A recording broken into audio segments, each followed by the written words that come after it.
Hello, in this video, I'm going to be talking about new treatments for HER2 positive breast cancer.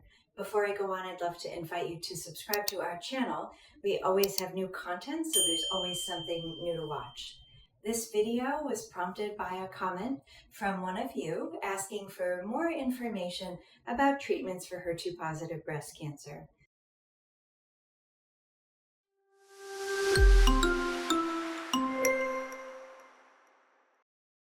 What is HER2 positive breast cancer? Well, HER2 stands for Human Epidermal Growth Factor 2. This is a protein coded for by a gene, like all proteins, and it's made in every tissue. It's in every cell. But when HER2 is abnormally high, either the gene is overamplified, there are many copies of the gene, and or the protein is overexpressed, there's a lot more than in normal cells, we call this HER2 positive breast cancer. HER2 testing is done on every breast cancer at the time of diagnosis, and it's often done again if somebody has recurrent advanced breast cancer, if a biopsy can be done. HER2 scores are either 0, 1+, 2+, or 3+, and it's either, that's for the protein, and for the gene, it's either amplified or normal. So proteins are overexpressed and genes are amplified. And we look at both of these depending on the level of HER2 expression of the protein. When people have HER2 positive breast cancer, you may have heard that HER2 positive breast cancer is more aggressive or is associated with a higher rate of recurrence and death from breast cancer. And while that used to be the case, with current treatments, actually the outcome is pretty much equivalent to HER2 negative breast cancer. So what are those treatments? I'm not talking about surgery or radiation here. I'm going to talk about treatment that goes through the whole system. Some treatments are given by IV, some can be given under the skin, called subcutaneous administration, and some are given by mouth. The first time we started using HER2-directed therapy was in people with advanced disease. People with advanced disease are always offered HER2-directed therapy along with chemotherapy or hormonal therapy to shrink the tumor. The first trial that was done was the NSABP 31 trial, and we spell that out below.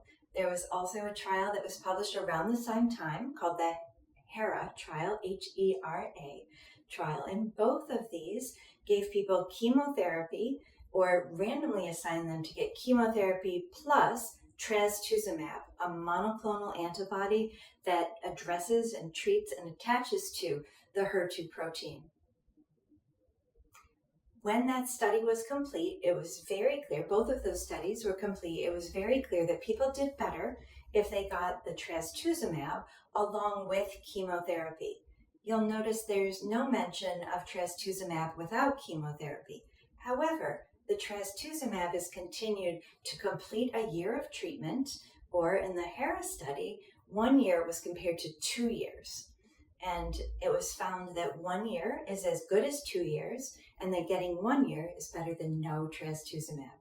There are some studies suggesting that shorter periods of Trastuzumab may be equally effective, but right now the standard is to receive it for 1 year. What about all the new HER2-directed therapies? The next one I'm going to talk about is Pertuzumab. Pertuzumab and Trastuzumab are often given together. They work on different parts of the cell cycle as it relates to the HER2 protein. So by attacking both parts of the HER2 through 2 different mechanisms, our hope is that any cells that slip through one will be attacked by the other, treated by the other. So combination therapy in people at higher risk of recurrence, so not the small tumors under a centimeter or just over a centimeter that are HER2 positive, but we're talking people with larger tumors, stage 2 disease, or higher risk stage 1 disease, stage 3 disease. We will combine Trastuzumab and Pertuzumab. Now these are often given before surgery, started before surgery, and then they continue thereafter, or they can be started after surgery. It all depends on the risk of recurrence and also whether you get started on anti-cancer therapy before surgery versus going straight to surgery alone. Both Trastuzumab and Pertuzumab can be used in people with advanced breast cancer. If you're curious about what you might be offered for HER2-positive breast cancer, I would love to invite you to go to Yerbba.com. Yerbba.com will generate a personalized Yerbba report for you. After you give consent and permission, Yerbba takes your medical information from your medical records and cross-references it with the latest medical research and generates a personalized report. Your Yerbba report will show you options, things you might be offered and things that won't be offered, most likely, and the pros and cons of each. So go to Yerbba.com to get your personalized report. Next, I'm going to talk about Ado-Trastuzumab emtansine. You may also know this as TDM1 or Kadcyla. Check out our recent video on antibody-drug conjugates. This is a really exciting group of anti-cancer therapies. The antibody is attached to the anti-cancer agent and goes right to the target that the drug is trying to treat. So while it's more intensive than trastuzumab alone, it's more effective.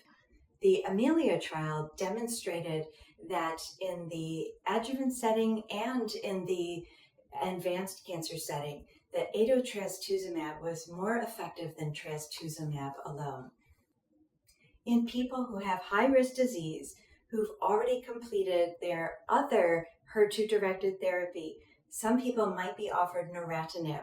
This is an oral chemotherapy agent that's taken for 1 year after completion of other therapy. This is offered in people who have a high risk of recurrence, not to everybody with HER2-positive disease, but it's one more weapon, if you will, in the battle against HER2-positive breast cancer. There are newer drugs that are being tested with the hope that they will have fewer side effects. Side effects are something that's really important to the medical profession and to medical science. We want to minimize the toxicity to you going through treatment and those that you love. The other thing I want to comment on is these drugs can be very expensive.